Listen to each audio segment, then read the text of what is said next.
From biblical tales to scientific discoveries of our extinct genetic cousins and more, here are 10 pieces of evidence that suggest that giants really once existed. Number 10. Giant skeletons. There are too many pictures to investigate on the internet that claim to show irrefutable evidence of complete giant human skeletons, and almost every single one of them is provably faked in some way. A few are possibly real, but the odds are still against them. Viewers occasionally send one in and ask about it, and I have to tell them that it's not a genuine photograph, though I hate to disappoint them. However, despite the proliferation of Instagram posts claiming to have found real skeletons, it's incredibly unlikely that a full giant skeleton would ever be found. We would have to have anthropologists, geologists, and paleontologists piece together small bits of bones scattered over a wide area in order to really find the truth. Hoaxes that claim to be evidence of giant skeletons are far more numerous than really plausible discoveries, though a very small amount do exist. While things like the Cardiff giant are 19th century fake news, pieces of bone that could have belonged to the same giant were discovered once in France in 1890. They were called the Giant of Castelnau, and professors of archaeology and anatomy agreed that they could have been evidence of what they called a very tall race that experienced morbid growth. Don't believe every photo you see, but recognize that a tiny percentage of the stories you read about might actually be legitimate. Number 9. Ancient Roman giant. This is another one of the most legitimate examples of a real-life giant that existed in ancient times, and there's no scientific debate. It's a valid skeleton. There is no photoshopping going on here. This man lived in about the year 200 or 250 and stood a healthy 6 foot 8 inches. He could have been a basketball superstar if they had that sport in his lifetime. Instead, he may have become an entertainer or even a gladiator, which was probably the best comparable option for a man of his incredible size. If he was a gladiator, he probably struck fear into the hearts of his opponents. Was he even human? Of course. Even though most people were shorter in his time than they are today, there were a few outliers. He had a condition, apparently, called gigantism. It's a disorder in the pituitary gland in the brain that makes it release too much growth hormone. He was probably a very noticeable figure in his time, and after he perished, he was buried in an exceptionally long tomb that was uncovered in 1991. After so many centuries, the team that discovered his bones claimed that he died in his late teen years. They couldn't point to his cause of death exactly, which meant that he may have had a battle with respiratory or heart issues related to his gigantism, or he could have died in brilliant combat in the gladiator pits. We just aren't sure. Regardless, he certainly led an interesting life, if not necessarily a relaxing one. Have you ever encountered someone with gigantism? How tall were they? Or did you ever get to meet a super tall NBA player in person? What was the experience like? Did they tower over you? Tell me about it in the comments below. Then remember to subscribe to The Biggest for more incredible videos just like this one. Number 8. Magellan's Encounter. Ferdinand Magellan was an intrepid, colorful, and occasionally violent explorer who sailed around the world in the early 16th century. Between the years 1519 and 1522, the man sailed with his crew all the way from Spain across the Atlantic, south of South America, across the Pacific, through the Philippines and other islands, and then across the Indian Ocean to South Africa, and back up to Spain. He was a veritable sailing legend, but he was not entirely sane.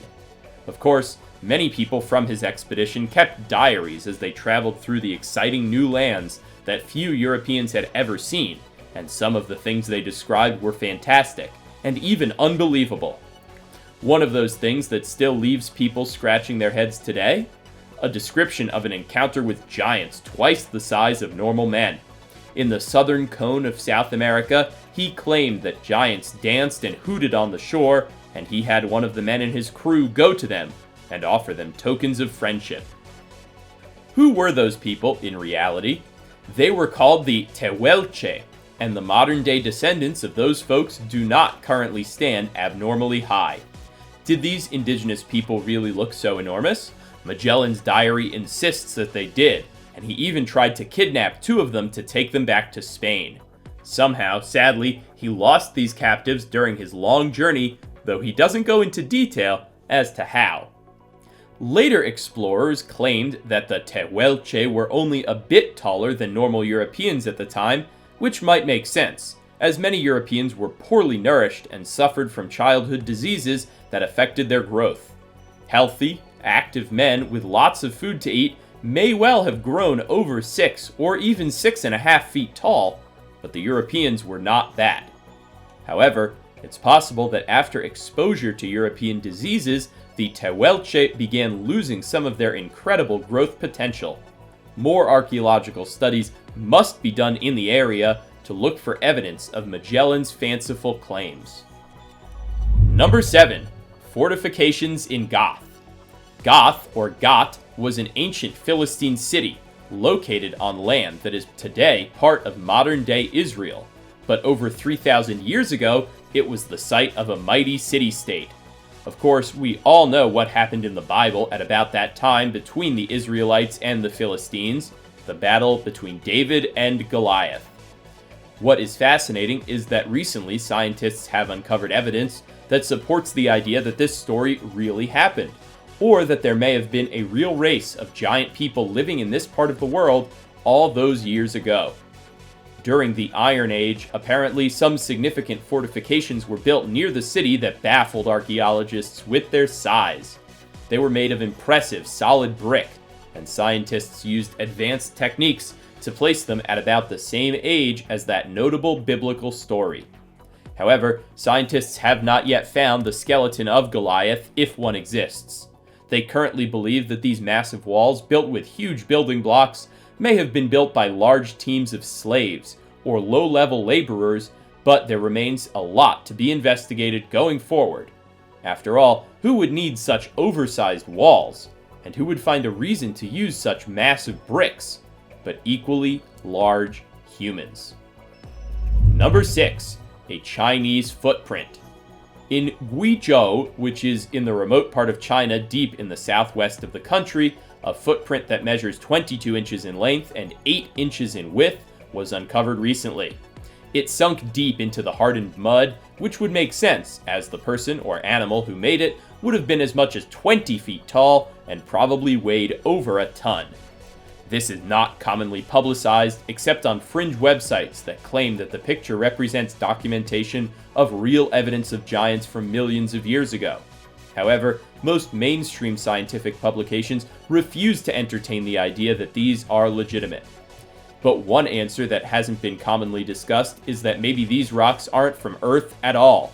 There could have been an extraterrestrial race of giants whose civilization disintegrated, and the interstellar rocks with their footprints crashed into Earth many millions of years ago. Or they could just be fake, rocks that a modern human carved out to look like giant footprints. What do you think? Number 5.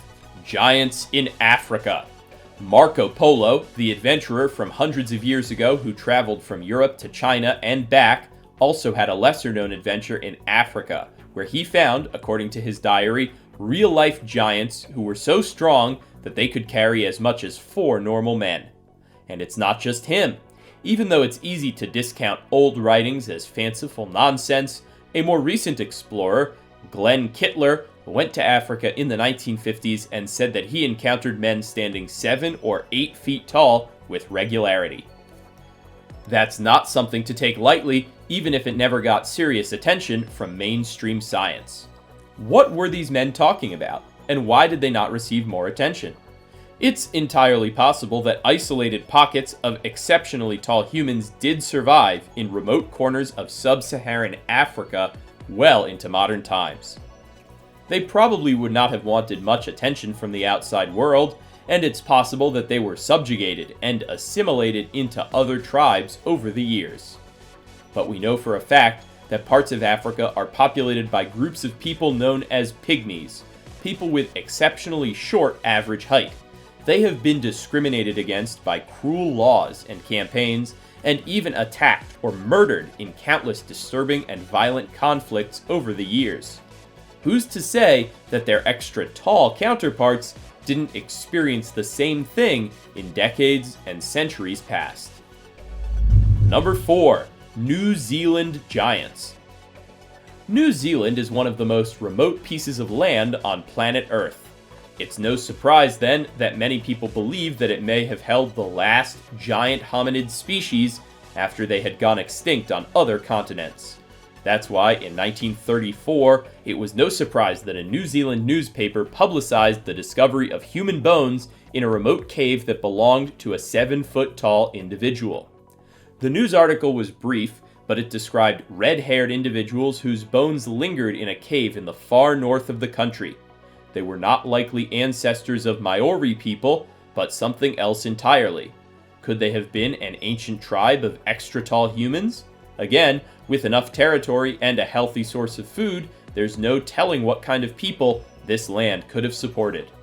Even more telling, recently a secretive group of explorers was exposed excavating a cave in New Zealand, and they found a bone that could have belonged to a human standing over 8 feet tall. Rumors of secretive cover-ups and reburials abound in that rural stretch of northern New Zealand. Scientists claim it's all nonsense, but the excavation continues. If they do find more powerful evidence for their theory of ancient giants and display it online, it would rewrite our understanding of natural human history. Number 3. Gigantopithecus blacki. Human beings 3 times as tall as we are today? It's not something scientists can find any evidence for. Other primates who stood significantly taller than even the tallest man in modern history? Now that is something that remains up for debate.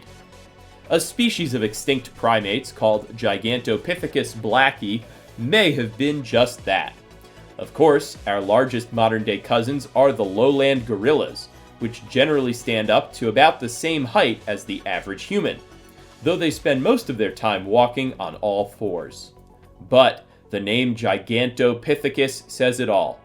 We all know that in the past, more oversized animals roamed the earth, and it's highly likely that we had a massive primate wandering around at the same time as some of our early ancestors. They may have stood as tall as 12 or 13 feet, twice as tall as the average human male. What happened to them? Could our ancestors have hunted them? Could they have been pushed out by climate change? It's possible. If their habitat started to turn against them and decline, these giants would have been among the first species to suffer, as they would have needed huge amounts of food and massive territories to roam. Could they have been the originators of our stories today about Bigfoot and the Yeti? It's also entirely possible. Early humans would have passed down these warnings via spoken legends and stories to help remind people to stay away from the wilderness, where the Gigantopithecus still roamed. And could they still be out there in small numbers even today? I don't know. There is not a lot of physical evidence, but that could be because we haven't looked hard enough. Number 2. Biblical Nephilim. What are the Nephilim? They are alternately described as fallen angels, the descendants of fallen angels, giant humans, animal-like barbarians, conquerors, or other mythical creatures. The word Nephilim has its origins in the Hebrew word for falling or to fall. It could just mean that they were descended from some other place. Scholars have called them giants, and some have claimed that they may have been related to the ancient and mythical civilization of Atlantis. After all, Atlantis supposedly fell into the ocean. The words all fit together. Additionally, ancient civilizations of giants would have declined in prehistoric times as the climate changed, or perhaps due to geologic or seismic activity. There is also a significant connection with the biblical story of the Great Flood that wiped out the earth, where Noah built an ark and saved the animals of the world. The first mention of the Nephilim was right before the first mention of Noah and his ark. Imagine that! An ancient city full of giants that was flooded, perhaps by climate change, perhaps by an earthquake, or even a meteor, and fell into the sea.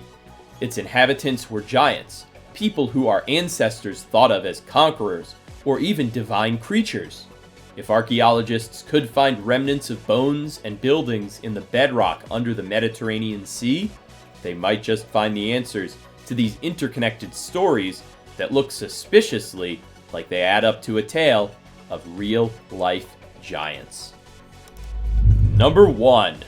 Giants in Ancient America. The idea of prehistoric giants that roamed around a nearly empty American supercontinent is appealing to a lot of people. After all, who wouldn't like to imagine that long before Christopher Columbus, long before the Vikings, or even before the Native Americans migrated over from Siberia during the last ice age, that there were supersized humans wandering around? It may be a reality. Author Richard Dewhurst claims that a vast suppression effort to cover up the evidence of superhuman giants in America has been going on for over 100 years. Could he be onto something? It's possible. He writes about giant mummies found in Nevada from 10,000 years ago, ruins of cities spread across the United States that have never been properly publicized, and more. There is even discussion of something spectacular: a burial chamber on Catalina Island off the coast of California with skeletons over 9 feet tall. All of these physical specimens have been hidden away from the general public, apparently. It may be delusional, or it could be an explosive revelation in natural history. What do you think? That's all for the evidence of real giants from all over the world. Do you believe that giants once walked the earth? Tell me about your thoughts in the comments below.